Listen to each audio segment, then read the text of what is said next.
आज के इस वीडियो में सामान्य हिंदी व्याकरण का 9वां भाग लेके आ रहे हैं। आपको बता दें कि ये वीडियो उन सभी एग्जामों के लिए महत्वपूर्ण होगी जहां पे हिंदी ग्रामर के क्वेश्चन पूछे जाते हैं। क्वेश्चन है कि इनमें से कौन सा शब्द कर्म कारक है। इनमें से मतलब कि यहाँ पे आपको 4 सेंटेंस दिए गए हैं, आपको बताना है कि किसमें कर्म कारक है। आपने पढ़ा होगा कर्ता ने कर्म को करण से संप्रदान के लिए। तो अगर आपने याद किया हो तो होता है कर्म को, कर्ता ने कर्म को, यानी कि जहाँ पे को है वहाँ हमें चेक करना चाहिए। तो पहले में देखेंगे आप, तो पहले में तो कर्म कारक है नहीं, पहले में है क्या, अपादान है।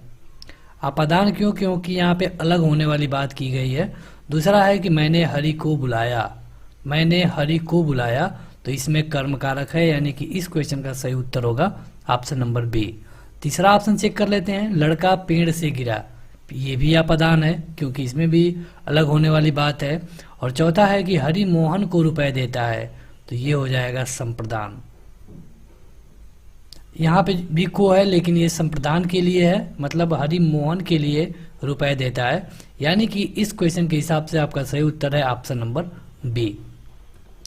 आगे बढ़ते हैं, लेकिन देखिए आपको करना क्या है कि अगर आप 2 सेकंड के अंदर अपना उत्तर बता पाते हैं तो अपने को 1 मार्क करिए, अगर आप गलत बताते हैं तो 0.25 माइनस भी करिए, तब जाके अंतिम में आपको पता चलेगा कि 25 नंबर में से आपके कितने आ रहे हैं। सर्वनाम के कितने भेद होते हैं ये आपको बताना है, बेहद आसान क्वेश्चन और महत्वपूर्ण भी। ये होते हैं 6, सर्वनाम के 6 भेद होते हैं। ये क्वेश्चन डायरेक्ट क्वेश्चन है और कई बार ये पूछा जा चुका है। अगला है कि धातु के कितने भेद होते हैं, तो ये सारे डायरेक्ट क्वेश्चन है। धातु के भेद होते हैं केवल और केवल 2। धातु के कितने भेद होते हैं? 2। अगला है कि श्याम सोता है, यह कौन सी क्रिया है। जैसे इसमें आप देखेंगे कि सोना क्रिया है, तो पूछा गया है कि इसमें कौन सी क्रिया है, अकर्मक है या फिर सकर्मक है। आप देखेंगे कि 2 ही तरह की क्रियाएं होती हैं, अकर्मक और सकर्मक। अकर्मक मतलब कि जिसमें कर्म ना हो, और सकर्मक मतलब कि जिसमें कर्म हो। ठीक, तो अब आपको बताना है कि श्याम सोता है, ये अकर्मक है या फिर सकर्मक है। तो देखिए इस तरह के क्वेश्चनों में आपको क्या या फिर किसको, ये 2 वर्ड लगा करके सेंटेंस को देखना होता है। जैसे श्याम क्या सोता है, कुछ उत्तर मिला? नहीं मिला। श्याम किसको सोता है, कुछ उत्तर मिला? नहीं मिला। यानी कि ये जो वाक्य है इसमें जो क्रिया है ये है अकर्मक। जैसे अगर यहाँ पे कोई एक और सेंटेंस दिया हो, श्याम आम खाता है, आम खाता है, और आपसे पूछा जाए कि अब बताइए कि ये सकर्मक है या फिर अकर्मक है, तो आपका उत्तर क्या होगा। आपको करना क्या है कि यहाँ पे क्या लगा के पूछना है, श्याम क्या खाता है, तो उत्तर आ गया आम खाता है। या फिर श्याम किसको खाता है, तो आम को खाता है। यानी पर जहाँ पर क्या या किसको का उत्तर नहीं मिलता है वहाँ अकर्मक क्रिया होगी, जहाँ पे इनका उत्तर मिलेगा वहाँ पे सकर्मक क्रिया होगी। अगला है कि अर्थ के अनुसार संयुक्त क्रिया के कितने भेद होते हैं। तो यहाँ पे इसके बहुत भेद होते हैं और अर्थ के अनुसार इसके लिए ऑप्शन नंबर ए सही होगा। अगला है कि इनमें से कौन सा शब्द कालवाचक अव्यय है। अव्यय के बारे में आपने पढ़ा होगा, अगर आपने नहीं पढ़ा है तो आपको यहाँ पे जो आई बटन दिख रहा है उसको दबाकर आप अव्यय वाली स्पेशल वीडियो देख सकते हैं। कहा गया है कि शब्द कालवाचक अव्यय, तो अगर आप पहले ऑप्शन से शुरू करें तो अब से ऐसी बात नहीं होगी, तो इसके लिए यही सही होगा, मतलब कि इस क्वेश्चन का ऑप्शन नंबर पहला सही है। अगला है कि प्रयोग के अनुसार क्रिया विशेषण के कितने भेद होते हैं। देखिए वैसे तो देखा जाए तो विशेषण के 4 भेद होते हैं, लेकिन यहाँ पे पूछा गया है क्रिया विशेषण के भेद, वो भी प्रयोग के अनुसार, तो ये होते हैं केवल 3। अगला है कि इनमें से कौन सा शब्द तत्सम से हिंदी बनाया गया है। देखिए होता क्या है कि आपको 2 शब्द देखने को मिलते हैं, एक होता है तत्सम, एक होता है तद्भव। तद्भव मतलब कि जिसकी उत्पत्ति हुई हो, तत्सम मतलब कि जो हूबहू ले लिया गया हो। तो इनमें से अगर आप देखेंगे तो घोटक, सूची और गोमल ये तीनों तत्सम है, लेकिन जो आम है ये तद्भव है, और यही इस क्वेश्चन का सही उत्तर होगा। ये तद्भव है, इसका आम्र होता है तत्सम। अगला है कि इनमें से कौन सा शब्द देशज है। देशज, विदेशज, फारसी, उर्दू ये सारे क्वेश्चन पूछे जाते हैं। तो देशज पूछा गया है, तो इसके लिए सही उत्तर होगा चिड़िया। चिड़िया शब्द इसमें से देशज है, जैसे कि लोटा। अगला है कि श्याम सोता है, ये क्वेश्चन रिपीटेड हो गया। अगला है कि अर्थ के अनुसार संयुक्त क्रिया के कितने भेद होते हैं, ये भी रिपीट हुआ है। अगला है कि स्त्री पुरुष का जोड़ा क्या कहलाता है।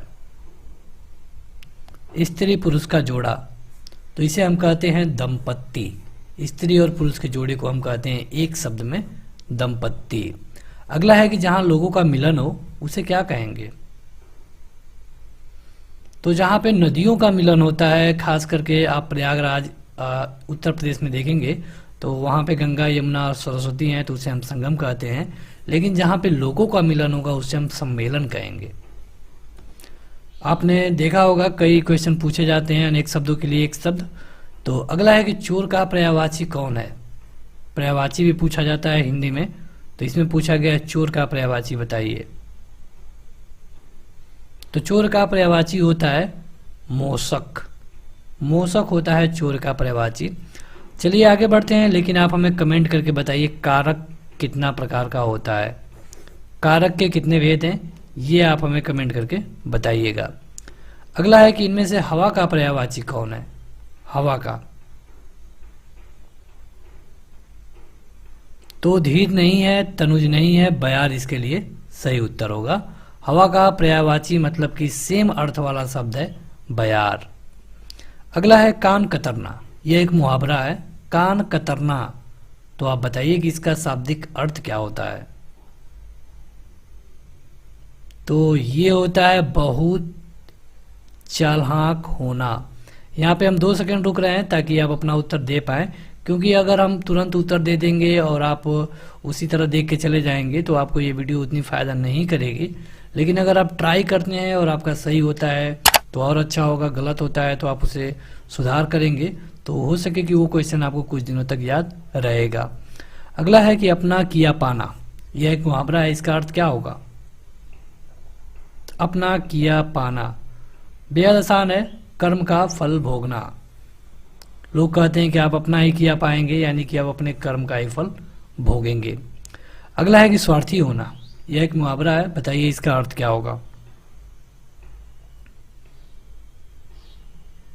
जैसे अगर स्वार्थी होना इसका मुहावरा बताना है आपको, इसका अर्थ नहीं बताना है, तो इसका अर्थ होगा अपनी खिचड़ी अलग पकाना। इसका अर्थ होता है स्वार्थी होना, यानी कि स्वार्थी होना के लिए मुहावरा होगा अपनी खिचड़ी अलग पकाना। अगला है कि मक्खियां मारना, इस मुहावरे का अर्थ बताइए। तो मक्खियां मारना मतलब कि बेकार बैठे रहना। यहाँ पे हम आपको फिर से बता दें कि अगर आप अभी तक आपने इस वीडियो को लाइक नहीं किया है तो इसे लाइक करके चैनल को सब्सक्राइब करने के बाद बेल आइकन दबा लीजिए, क्योंकि इस तरह की ढेर सारी वीडियो ऑलरेडी अपलोड है जो आपके लिए बेहद फायदेमंद होगी। अगला है कि दूध का दूध और पानी का पानी, इसका अर्थ क्या है।